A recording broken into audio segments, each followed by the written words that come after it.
A gente está em comemoração, mês festivo, mês do aniversário da igreja, e estamos orando, né, para que seja um tempo precioso na presença do Senhor, um momento de gratidão. A casa vai estar completando 9 anos, né, de existência, 9 anos que o Senhor tem nos dado esse lugar, 9 anos que o Senhor tem nos usado para ser uma resposta para esse lugar, né? E uma das coisas que a gente precisa ter muita convicção é do nosso chamado. E quando eu falo de chamado, eu não falo de ser pastora, ser líder de louvor, ser qualquer coisa, diácono, né? Um cargo. Quando eu falo de chamado, do chamado que o Senhor fez para a sua igreja, do chamado que o Senhor fez para nós como igreja do Senhor. A palavra de Deus, ela é muito clara quando ela fala a igreja, porque ela fala que a igreja, ela precisa ser sal e precisa ser luz. 2 elementos essenciais que tinha naquela época era sal e luz. O sal, ele era para trazer alimento, ele era para trazer tempero, ele era para trazer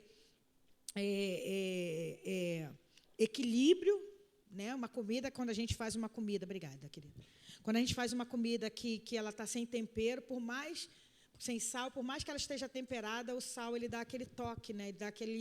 Ele ressalta o valor, o sabor.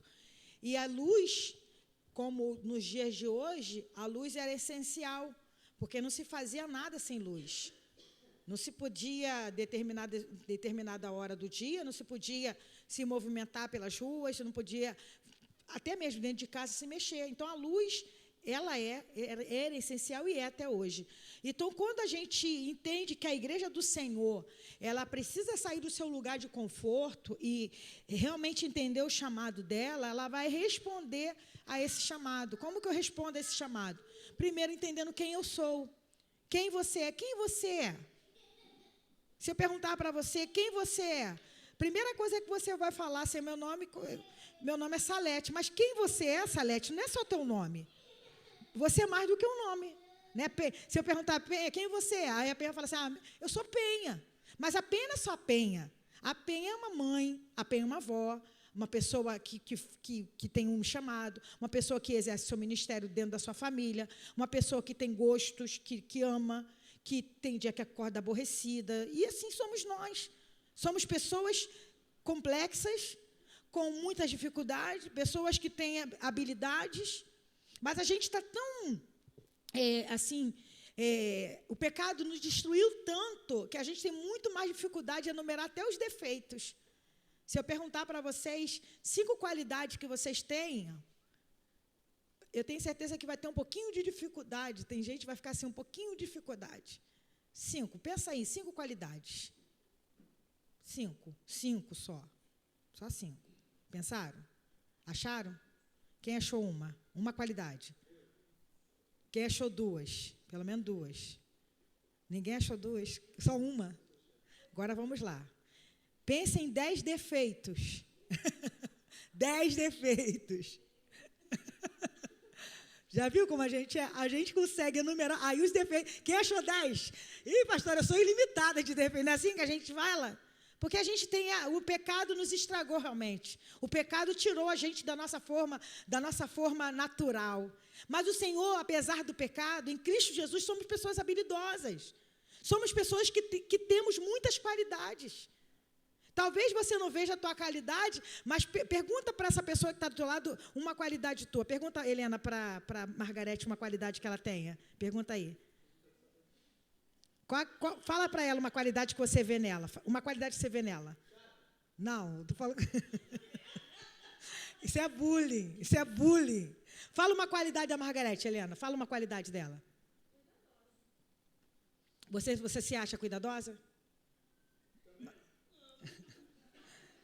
Você está entendendo? Às vezes, nos olhos das pessoas, a gente tem qualidade que a gente nem sabe. Às vezes, nos olhos das pessoas, as pessoas falam para a gente coisas que falam assim, meu Deus, eu não sabia. Eu gosto de fazer aniversário. Quando eu faço aniversário, eu recebo muitos elogios. E, amém, Marlete? eu recebo muitos elogios. E nesses elogios, muitas vezes, essas palavras, elas vêm como uma resposta de Deus para a minha vida. Porque pessoas chegam para mim e falam assim, olha, eu sou muito grata a Deus pela tua vida, pastora, porque no momento de dificuldade, você me ajudou. No momento assim, você me ajudou. No momento assado, um louvor que você cantou. Esses dias mesmo, uma pessoa postou um louvor.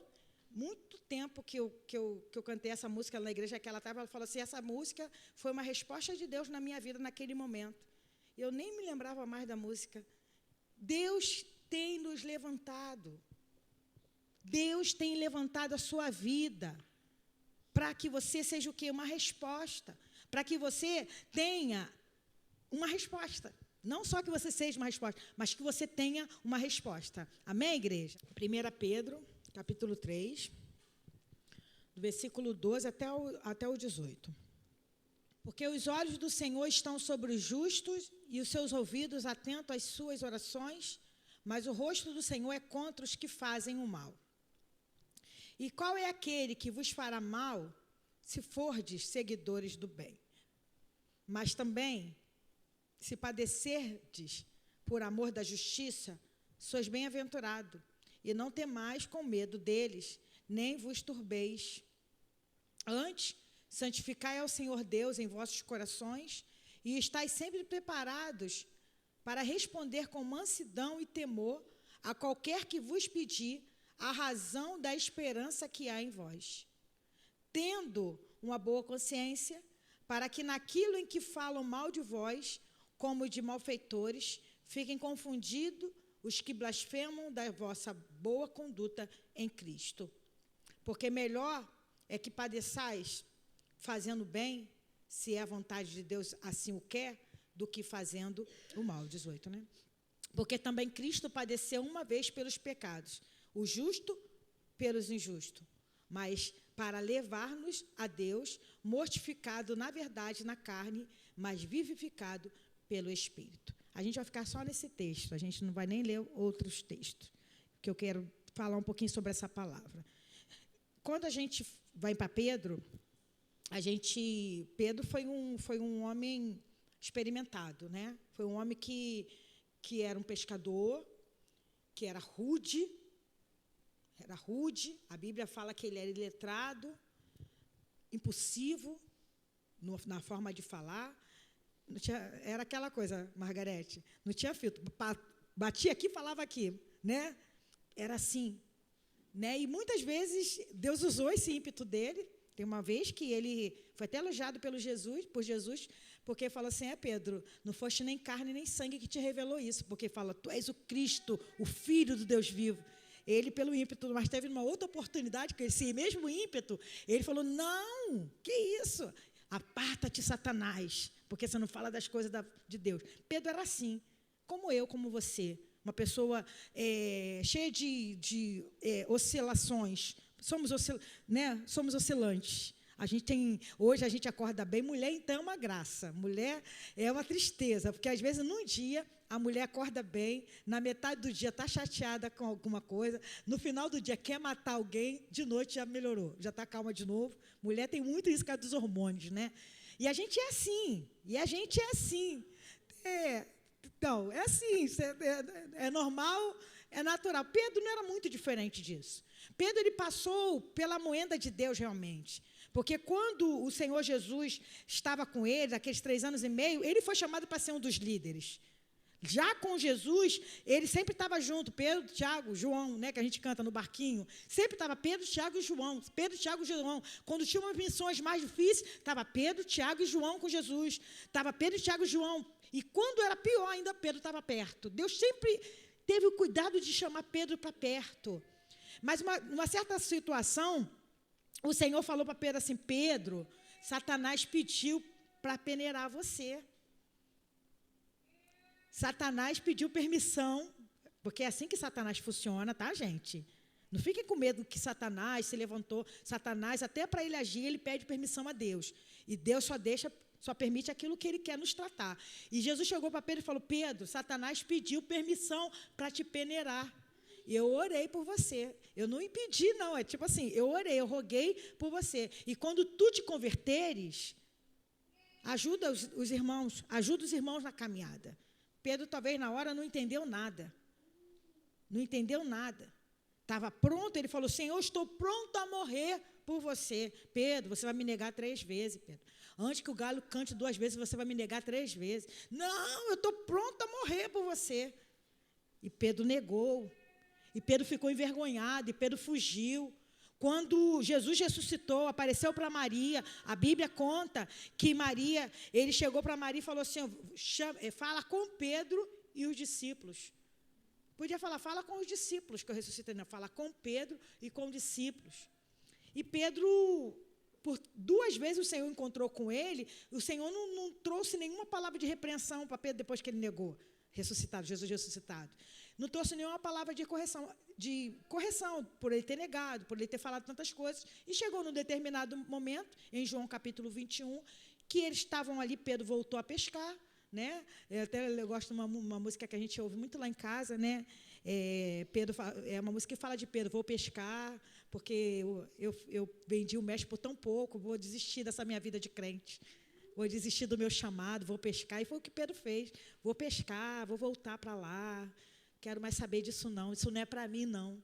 E ele falou, vamos pescar, e os outros discípulos, vamos pescar também. E Jesus apareceu para ele.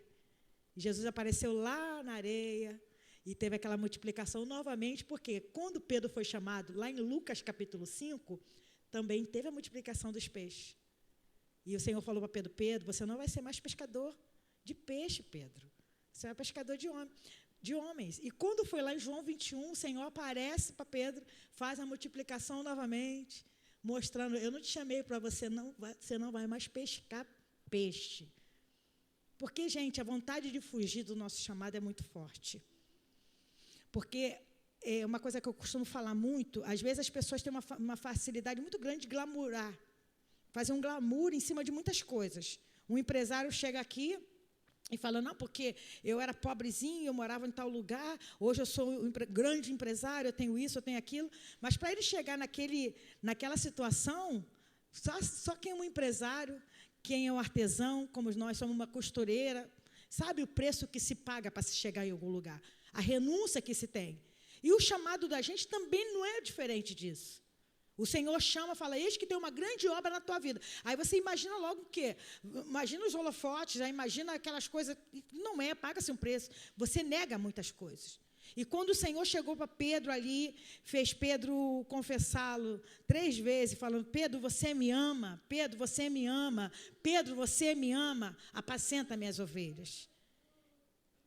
E Pedro experimentou do amor mais lindo que existe neste mundo. Não existe um amor mais lindo que o amor do nosso Deus. Um amor que perdoa, um amor que ama.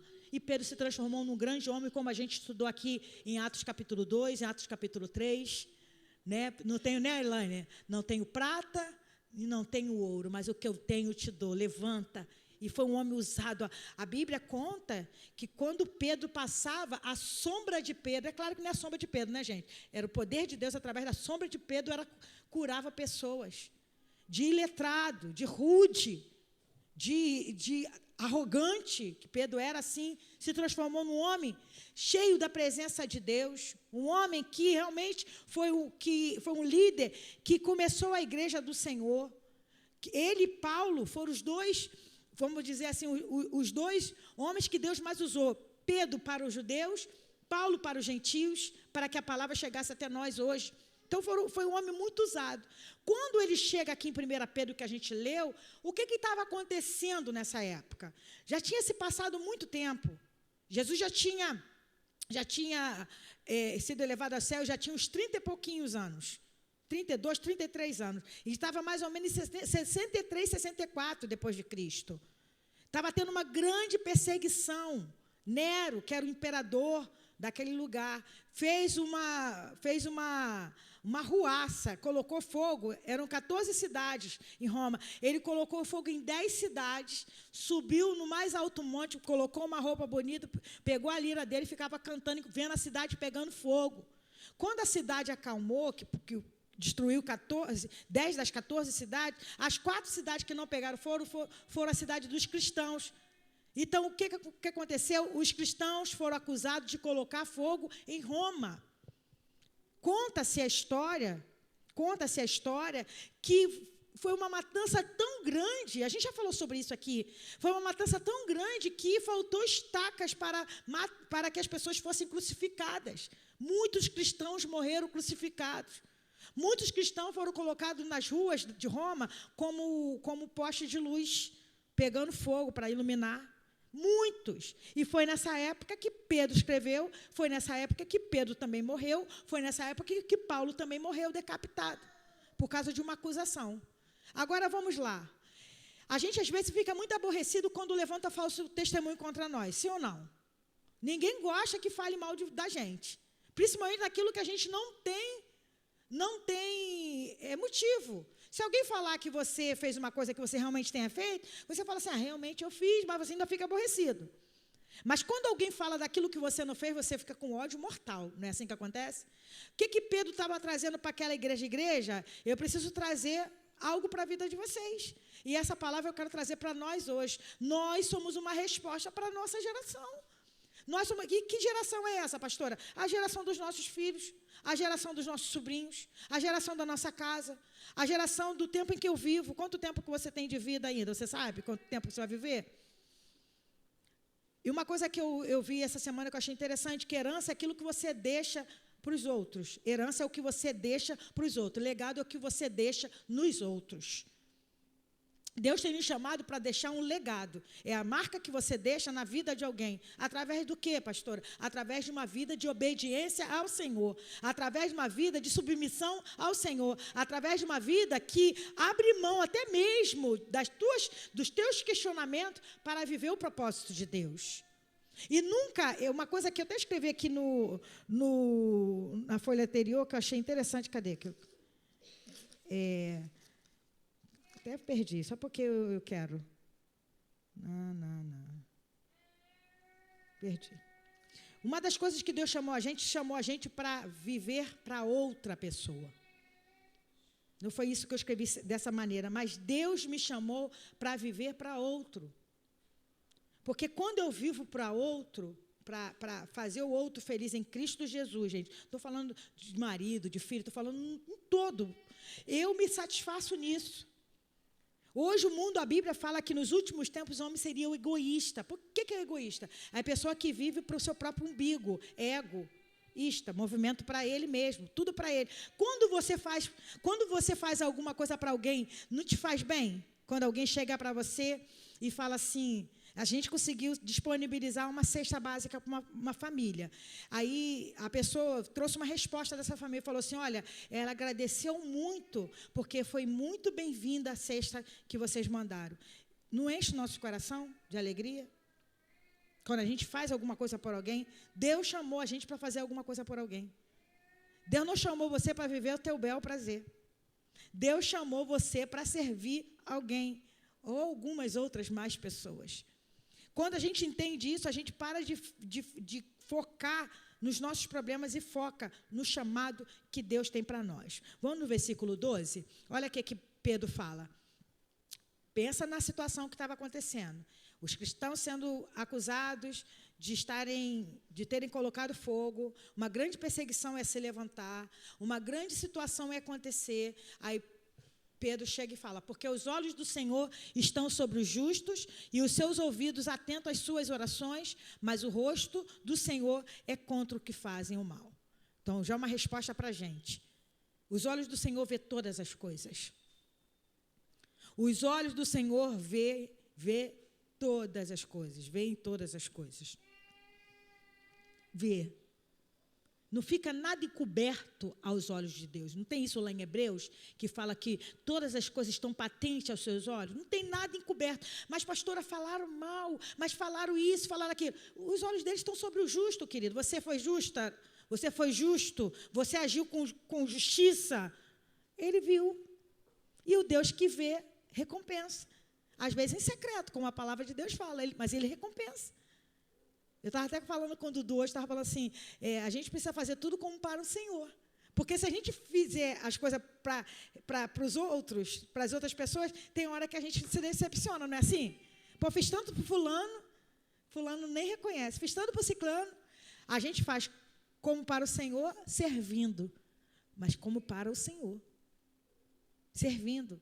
Aí, olha só o que ele vai falar nesse 13, porque eu fico intrigada. Uma vez eu postei esse versículo na minha página, que eu sempre posto um versículo por dia, e uma pessoa, ela falou assim, eu não estou entendendo essa palavra, mas por quê? Você não pode pegar só um versículo e ficar isolado nele. Olha o que ele fala aqui. E qual é aquele que vos fará mal, se forem seguidores do bem? Segura aí, Bia, não passa para o próximo, não. Aí, na outra versão, fala assim, quem vos há de maltratar, se forem zelosos do bem? Quem aqui já sofreu fazendo bem? Eu já sofri. Fazendo bem, eu já sofri. Quando você lê só esse versículo, você fala assim, então, pastora, isso aí não está legal, porque eu já fiz o bem e responderam com o mal. Eu já fiz o bem e responderam com ingratidão. Eu já fiz o bem e quando eu virei as costas, a pessoa me apunhalou pelas costas. Mas olha só o que ele fala no versículo 14.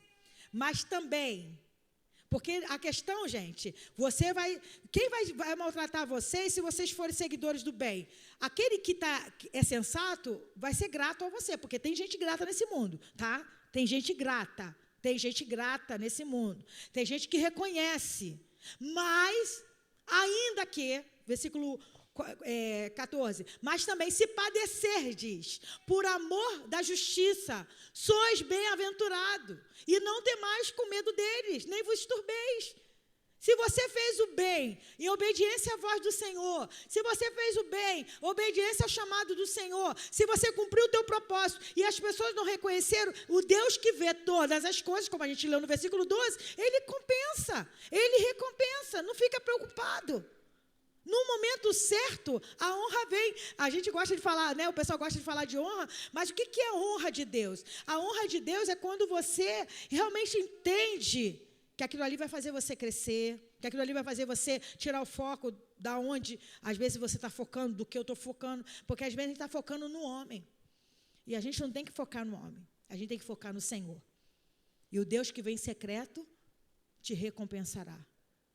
Então, se estamos padecendo por amor da justiça, somos felizes, bem-aventurados. Somos pessoas, plenas. Essa bem-aventurança, quando a Bíblia fala de bem-aventurança, é uma plenitude. É aquela felicidade de plenitude. É quando você olha e fala, eu não tenho falta de nada, eu tenho tudo que eu preciso. Eu tenho tudo que eu preciso. E não temais com medo dele, nem vos turbeis. Versículo 15. Antes, aí que é o versículo-chave para a palavra de hoje. Antes, você vai fazer o bem. Quem vai maltratar vocês se vocês fizeram o que é bem? Tá, estão maltratando. Mas se estão padecendo pela justiça, por causa de Cristo, vocês são felizes. Mas o que ele fala? Antes, santificai ao Senhor Deus em vossos corações. Santificação, sem a qual ninguém verá o Senhor. A palavra de Deus fala isso em Hebreus 12, 14. Seguir a paz com todos e a santificação, sem a santificação, você não vai ver o Senhor. Ele fala, antes santificai ao Senhor Deus em vossos corações e estai sempre preparado para responder com... Aí que está o negócio. Porque quantos de nós respondemos? Mas não é com mansidão. Não é com mansidão. É com ódio, né? É aquela coisa assim, eu também agora eu vou falar, né? Eu tenho que falar. Mas a gente perde a razão. Toda vez que a gente responde, estando com razão, mas responde de forma arrogante, de forma sem ter essa mansidão, a gente perde a razão. Porque a gente acaba agindo na nossa própria força. A gente acha que no nosso muito falar, a gente vai conseguir responder. Mas o que ele fala? Antes de santificar o Senhor Deus em vossos corações, estáis sempre preparados, igreja, sempre preparados para responder com mansidão e com temor a qualquer que vos pedir a razão da esperança que há em vós. Então as pessoas vão chegar para você e vão falar assim, Olha só, não entendi a tua atitude. Quando a pessoa te tratou tão mal e você fez aquilo, você, ao invés de ir lá brigar, de ir lá se defender, você foi lá. Como assim? Como que tu agiu dessa maneira? As pessoas, elas estão observando a gente. Aí você vai dar o quê? Vai falar o quê? A razão, por que você agiu assim? Por que você agiu assim? A razão porque eu agi assim é porque o Senhor, Ele me resgatou, eu não prestava também, não. Tem uma coisa que eu acho muito interessante, uma frase, é de um teólogo antigo, que ele fala assim, se alguém falar mal de mim para você, não se preocupe, porque ele não falou quase nada, eu sou pior do que falaram para você. Ninguém gosta de falar isso. A gente já viu a nossa justiça? A gente tem uma justiça própria, né? A gente se acha sempre melhor do que os outros. A gente sempre se acha, gente. A gente se acha melhor do que os outros em muitas questões. Mas eu não sou como fulano. Fulano bebe. Eu não bebo, eu só fumo. Beber e fumar é a mesma coisa para Deus. Não, eu não bebo nem fumo. Mas você fofoca? Então você está igual o fulano lá do mundão. Eu não uso drogas, pastor. Eu não bebo, não fumo, não uso drogas. Entendeu? Mas o Senhor quer mostrar para a gente que a gente não é melhor porque a gente não faz as coisas, porque pecado está em todos nós. A gente é melhor por causa do Cristo que habita em nós, por causa da esperança que Ele nos deu, por causa daquilo que Ele fez por mim e por você. O que Ele fez por mim e por você? Ele tirou você de onde você estava. Ele me tirou de onde eu estava. Que se eu estivesse lá, talvez não estivesse nem com vida. Ele me tirou de lá, me pensou e falou, filha, você é minha filha, eu te chamo por filha. Eu te mudo, eu transformo a tua vida para que você tenha com que responder, mas responda com mansidão, com temor. E se alguém pedir a razão da esperança que é em vós, responda, fale. Versículo 16. Tende uma boa consciência. Isso que eu acho muito legal. Tendo uma boa consciência, porque vamos lá pensar em consciência. O que é consciência? Consciência é todo aquele entendimento, aquela psique que você tem de você mesmo, aquele entendimento que você sabe de você mesmo. Quando eu comecei aqui a pregação, o que eu perguntei? Fale cinco qualidades tuas. As pessoas enumeraram uma qualidade só. Ninguém foi capaz de falar 2, 3, 4. Defeito, 10. Estou lá, Paulinha acusando a irmã aqui acusando a irmã aqui na coisa. A gente tem essa, porque a nossa consciência, ela nos acusa. Verdade ou mentira? A nossa consciência, ela acusa a gente. O que a consciência ela fala? Você é mentirosa. Você é adúltera. Você pega dinheiro, rouba as coisas. Não é isso que a consciência ela faz com a gente? Não estou enumerando pecados de ninguém, só estou falando algumas coisas. Mas quando a gente vem para Cristo, quando nós estamos em Cristo, Ele quer mudar a nossa consciência. Você não é mais. Em Cristo Jesus você não é mais. Você até era. Eu já fui. Mas em Cristo Jesus não. Tendo uma boa consciência. Tendo uma boa consciência de quem você é agora em Cristo Jesus. Em total transformação, em total, a Bíblia fala que nós estamos aqui sendo transformados de glória em glória até ser a imagem perfeita de Cristo. Mas ainda não estamos na imagem perfeita de Cristo. Eu acho interessante, Paulo fala isso, ele fala assim, aos que predestinou, a estes também chamou, e aos que chamou, a estes também justificou, e aos que justificou, a estes também glorificou. Tudo no verbo do passado. Glorificou, justificou. Quer dizer, nós estamos glorificados. Sim ou não? Sim. Sim. Mas ainda estamos aqui. Então, não. Mas aos que chamou, ao que predestinou, a esse também justificou. E aos que justificou, a esse também glorificou. Estamos de glória em glória. Um passo de cada vez. A Luli estava falando isso ontem lá, né? Ela é fisioterapeuta e uma das coisas que é falado para a pessoa que tem reabilitação para andar, fala assim, olha, você vai dar um passo de cada vez. Um passo de cada vez. A vida da gente é o quê, gente? Passo de cada vez. Eu vou conseguir dar 10 passos, pular daqui para o 10º passo, mas se eu andar 10 passos, eu consigo chegar ali. Não é assim? A vida da gente é isso, de glória em glória, sendo transformado à própria imagem de Cristo, tendo uma boa consciência. Qual é a boa consciência? Daquilo que Cristo fez na minha vida, daquilo que eu nego todos os dias por causa de Cristo, daquilo que eu quero viver todos os dias por causa de Cristo. Aí ele fala, para que naquilo do que falam mal de vós, como de malfeitores, fiquem confundidos que blasfemam da vossa boa conduta em Cristo.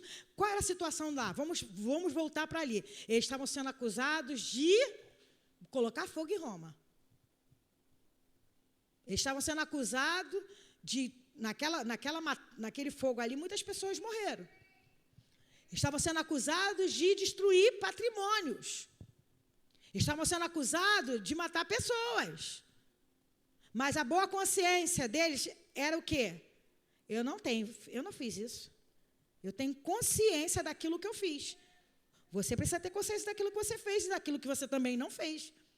Mas ele fala assim, ó, para que naquilo em que fala mal de vós, como de malfeitores, fiquem confundidos. Por que fiquem confundidos? A tua conduta está tão em Cristo, de glória em Cristo, que as pessoas vão falar, mas como que esse homem fez alguma coisa errada, se eu só vejo ele fazendo o que é certo? Como essa mulher fez alguma coisa errada, se eu só vejo ele fazendo o que é certo? Vão ficar confundidos, confusos, como assim? Como que fulano está... A pior coisa quando a gente ouve é quando um pecado oculto de alguém, principalmente alguém que está na mídia, vem à tona. Dá uma angústia no nosso coração que a gente fala assim, gente, a conduta dele era uma conduta tão boa. Quem já passou por isso? Poxa, a conduta do pastor fulano era a conduta... Como que ele fez isso? Porque não é o certo, gente. O certo não é a gente ser pego dos nossos pecados ocultos. O certo é a gente viver de dia após dia, negando a nossa própria carne, para que as pessoas ficam até confusas, por causa da nossa boa conduta em Cristo, por causa do nosso posicionamento em Cristo. Por isso que Deus tem chamado as nossas vidas.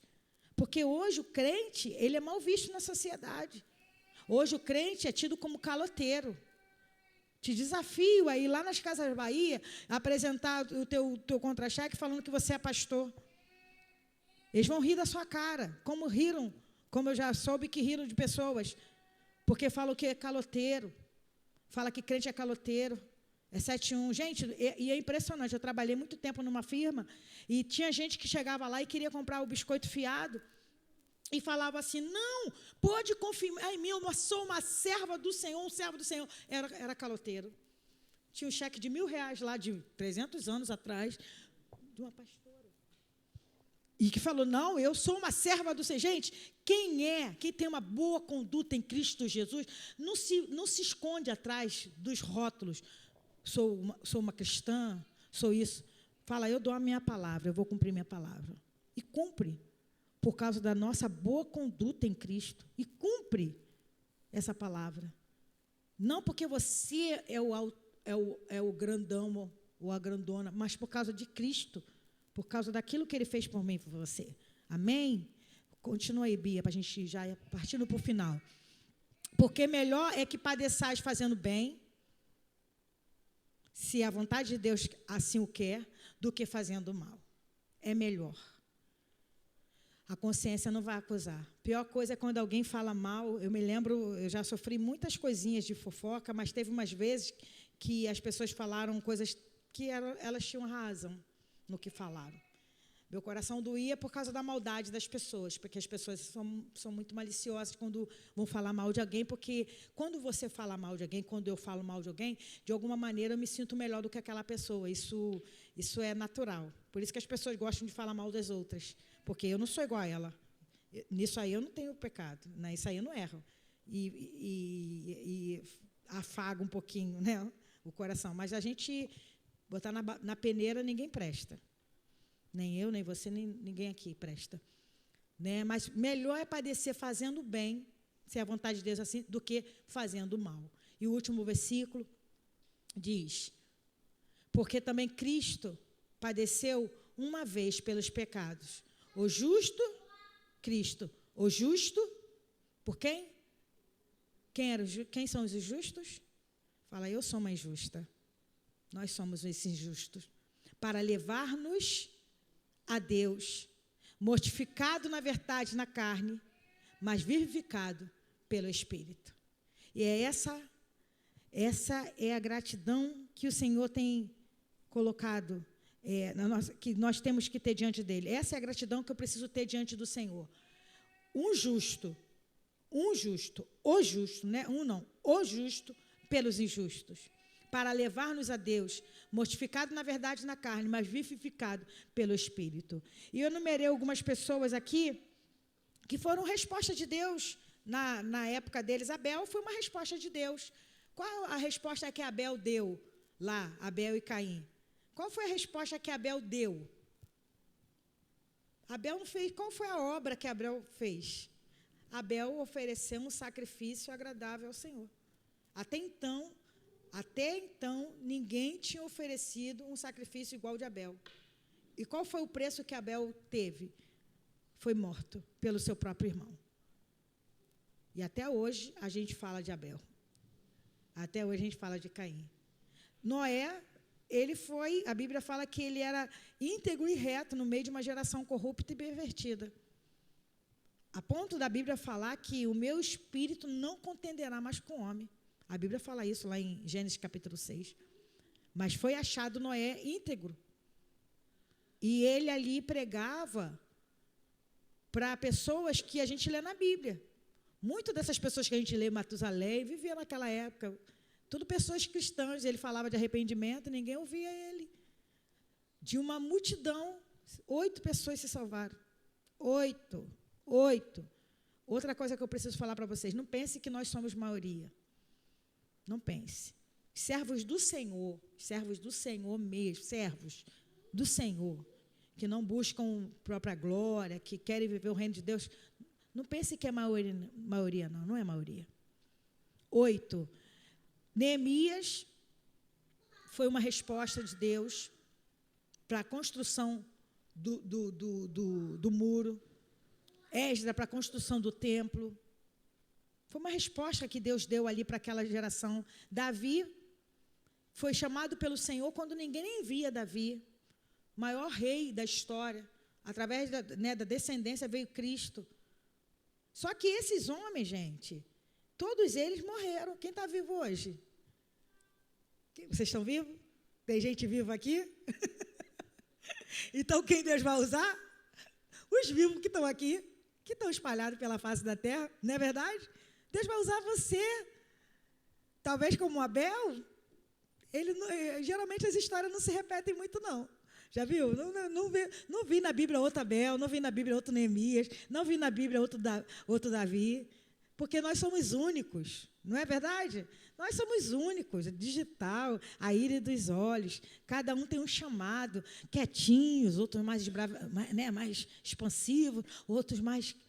Deus chamou você, Deus me chamou, nos chamou para fazer a diferença. Comece dentro da sua casa, comece intercedendo, comece falando, Senhor, eu quero falar a tua palavra pelo menos para uma pessoa essa semana. Eu quero ser um instrumento do Senhor, pelo menos para uma pessoa, em nome de Jesus. Amém?